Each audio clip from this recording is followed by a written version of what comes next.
so it's the end of 2021, which means we're getting to our end of the year list. We're going to start off with the worst of the year list because I'm still working on the best of the year list. There's a lot of stuff that I still have to see in December before I can work on that. You know, Nightmare Alley, Spider-Man No Way Home, Matrix Resurrection, The Kingsman, West Side Story. There's a lot of stuff I have to catch up on because there's just so many films at the end of the year. But I don't think any of them are going to end up on my worst of the year list. That's why we're starting off with the worst of the year. Before diving into my picks, though, I do want to know your guys' picks down below. So make sure you share your list for the worst films that you saw this year because I'm really curious to hear about them. So let's dive into my dishonorable mentions before we get into number 10. For my dishonorable mentions, I have Coming to America, The Boss Baby Family Business, Chaos Walking, and The Tomorrow War. All of those, they kind of hovered around the bottom 10 for a while. There's been a lot of shuffling in my bottom 10 for a lot of this year, actually. Also, I'm going to make sure the disclaimer here, I've not seen Music, Sia's film.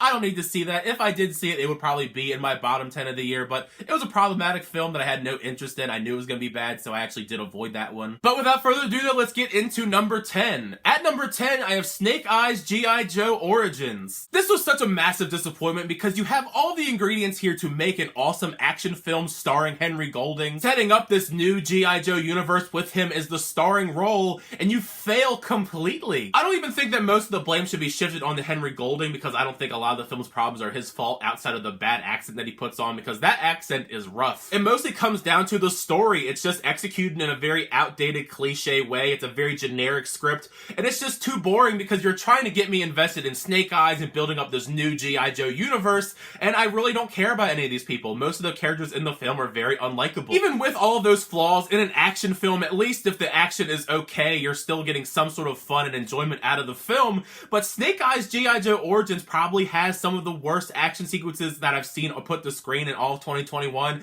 because it's primarily all shaky cam and it's all horrible. It's nauseating. Half the time you can barely even tell what's going on in the fight sequences, and all around it just gives me a headache. I thought we finally moved past the shaky cam era of action sequences. This is more of a nitpick, but as a G.I. Joe fan, I knew it was going to be an origin story, but I am a little bit angry that he only gets to wear the Snake Eyes costume in the very last scene of the film. You see it in the trailers. They put it in all the promotional material, and that's the one scene you get to see him in the actual costume, and we're not getting a sequel. The film bombed, so that's it. That is all we've seen of Henry Golding in Snake Eyes probably ever. This film is almost like the blueprint on how not to start a cinematic universe, so who knows where we're going to see these characters next in the G.I. Joe films, if we're going to get another G.I. Joe film, but yeah, really disappointed with this one. At number 9, I have Paranormal Activity Next of Kin. I actually specifically downloaded Paramount Plus to watch this film because I am a big horror fan. I like some of the early on Paranormal Activities. I hated the last couple. And I was hoping that this sort of reboot, revamp of the franchise would be at least something serviceable with so much time in between films,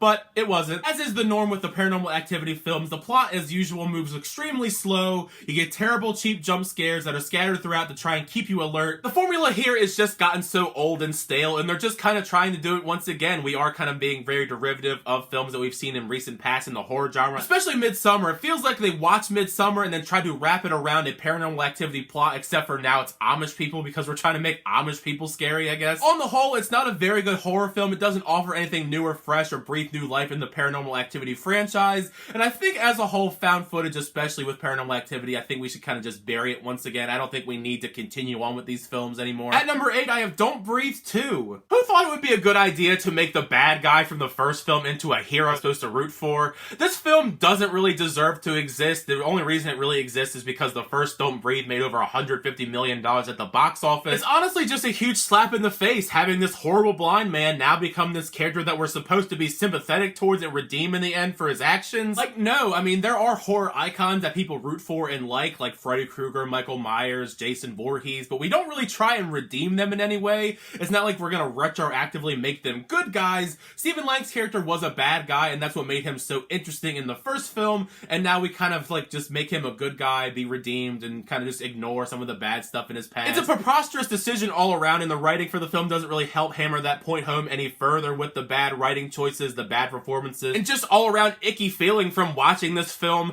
There's nothing redeeming about it. It doesn't justify its existence in any way, and frankly, I kind of want to forget that this film even exists. I like the first Don't Breathe a lot, actually, so it's just a really huge step down here because we're making this guy a hero, anti-villain, anti-hero, whatever term they want to use for him. Like, he's a bad guy. At number 7, I have Reminiscence. Just based around the premise of this film, you would think the film is a lot more interesting than it is, but it just is a very dull film, unfortunately. Conceptually, it is fascinating to navigate this neo-noir mystery, and they build this world up, but it's covered in so much melodrama and one-dimensional characters for me that I'm never becoming captivated by what I'm watching. I really wanted to care more about Hugh Jackman's character in his pursuit of Rebecca Ferguson, but these characters, they're just not very likable people, they're not very interesting. Almost all the story moves at a snail's pace, and that's not even factoring in the ending where I felt like I kind of wasted my time with this film. I did watch it on HBO Max. I don't think it would have really improved much in the theater. Most people didn't go see it in the theater anyway. It's probably one of the biggest bombs of the year, actually. I almost wonder if a lot of people even remember that this film came out this year. It's just one of those forgettable sci-fi films that kind of went by the wayside this year in 2021. At number 6, I have Locked Down. There's one new genre of film that I've hated the most the last couple of years. It's probably these films that are centered around COVID and the pandemic as a whole. And I think that Lockdown is probably the worst of the bunch that came out of this year. I get there are some limitations with these films because they were filmed during the pandemic, but it's just so dull. It's just such a waste of great talent here. You have Anne Hathaway, Chiwetel Ejiofor, and various others with the help of Zoom, but its script and its execution are so poor that I was so uninterested by the time that we got to the more interesting stuff with the heist elements. I didn't care by then. I had completely checked out by then because of how boring the story was. And there's just no fun in watching films that center around these topics because we're still living through it. I don't need to be reminded of it in my entertainment. Movies are supposed to be my escape from this sort of stuff, and also just the fact that the film is very good on a whole. At number 5, I have Earwig and the Witch. It hurts me so deeply to have to put a Studio Ghibli film on my worst of the year list because I love the studio so much, but Earwig and the Witch, I think not just might be one of my least favorite films of the year, it might be one of my least favorite Studio Ghibli films ever. Even when overlooking the fact this is their first attempt at a fully CGI animated film and it's not great, there's just nothing here that really grasps my attention. It's almost kind of a nothing story. We kind of just follow Earwig doing random tasks in the house, and that's kind of what we do until the end of the film. That isn't to say you couldn't still have a film that's interesting with these limited locations and a story, but the characters themselves, they're very insufferable and just unlikable, so I don't really care what they have to do in the film. Thankfully, I guess the film is very short though, so I didn't have to suffer for all that long, but it is just disappointing to have a Studio Ghibli film in my top 10 worst of the year because I love the studio so much, and I don't even own this film. I don't really want to watch it ever again, so that was probably my one and done watch. I guess it's on HBO Max if I want to rewatch it, but I don't want to watch a really bad Studio Ghibli film. At number 4, I have Thunder Force. At this point, I'm kind of just over Melissa McCarthy doing films with her husband because I don't think they've really been able to make a good movie so far. I think Melissa McCarthy still is a great actress when she wants to be, but these partnerships between them, they just need to end at this point. I'm sorry. For someone that's shown in the past just how hilarious they can be, it's really disappointing to just see the sheer lack of good humor in this superhero comedy. The dialogue especially is terrible. I mean, it is a Netflix film and they don't really have the greatest track record with a lot of their films, but this is probably one of their worst efforts in 2021. It's another one of those films that has a phenomenal cast and they're just wasted. It's not a very interesting film in any way. I feel bad for the people that are in this, you know, Jason Bateman, Octavia Spencer, because I think they're trying their best to do something with this limited material, but I guess if we're calling this a superhero film for this year, I think this is probably the worst of the bunch. At number 3, we have Karen. Generally, I do avoid these kind of films because I know they're going to be awful, but this was just such a mockery that I had to check it out. Like, this is from BET of all people. Why did BET make this film? This entire production was all out offensive, but it was also just a really bad, cringy film on its own. It's extremely laughable to follow this caricature of a Karen going around trying to cause drama for the couple in this film. The film is pretty much unwatchable. There's nothing really pleasant about watching it in any shape or form. Taryn Manning, I guess, is doing a good job portraying a Karen. I don't know what that really says about her acting ability. This entire Karen thing just reeks of someone trying to recapture that magic that Jordan Peele had. Seems like there's a lot of imitators, but this might be the worst offender of them all. Even if you're going for the satirical angle to have a Karen terrorizing a black couple, that's still really offensive. I mean, I don't know why you would think that's an okay thing to do, but I mean, BET of all people did it.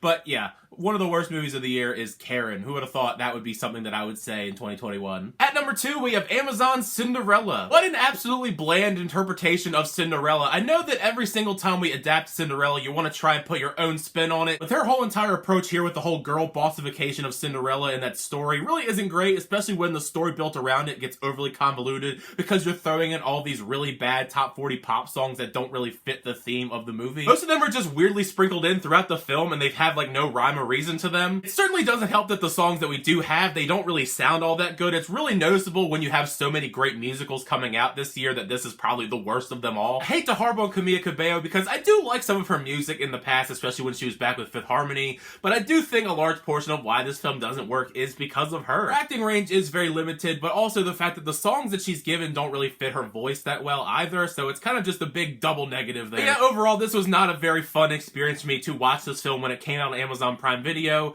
I just don't like this musical. I think that there's so many other great musicals that you could watch in 2021 that came out that why would you bother with this one? Coming in at number 1, Home Sweet Home Alone. I'm fully aware as someone who has grown up watching all the Home Alone films that there have been some other really bad sequels in the past, but this new one, Home Sweet Home Alone, feels like the most soulless interpretation so far. At its core, there's nothing here that's of value or substance to justify its existence. It really is something that is just so lazy in its execution that there's really just no fun to be had here. It feels like Disney kind of just sucked up all the charm that made the Home Alone films so special and just kind of prepackaged it into this really bad Disney Plus version. None of the jokes here land at all, and I really think the story is one of the biggest faults because it's flipping the story to have us sympathize with the burglars, which makes for an entirely weird viewing experience when we get to the third act and Archie Yates is trying to throw all these different crazy traps at them, and I'm supposed to feel sorry for them, which is just odd. Like, why would you think that's okay to make the villains the kind of good guys in this one? Archie Yates, I guess, is fine, but he's not a very likable kid in the film, so I don't really want to root for him in any way. So there's really just nothing for me to have any fun with in the film at all. Like I said, it ruins everything that made Home Alone special, and I don't know why anyone would ever watch this when you have all the other great films from the franchise that are on Disney Plus to watch. It mainly just felt like a cash grab because Disney now owns the rights to the films from Fox, and they felt like, why not make another quick Home Alone film? We'll put it on our streaming service. That's just how it felt like to me, at least. And it seems like based on the audience reception, the critical reception, a lot of people didn't like it either. There you have it, my list of the top 10 worst films that I saw this year. It's been a lot of fun getting to talk about these films with you guys. I hope that the best of list comes out very soon because that's going to have a lot more positivity to it, even if there are a lot more tough decisions in that because there's just so many great films that came out, especially towards the end of this year. But like I said earlier in the video, make sure you share yours down below. I want to know your picks. What do you think are the worst films of the year? I feel like we're going to have some variety there because there are certain films that I think are going to be a little bit more divisive. Either way, make sure you share your list down below. It's part of the fun is having the conversation with you guys in the comment section. As always, thank you guys so much for checking my videos. I really appreciate it. Make sure you like the video, also subscribe to the channel if you haven't already. Share review reactions, unboxings, and more. The next time, I'll see you guys later.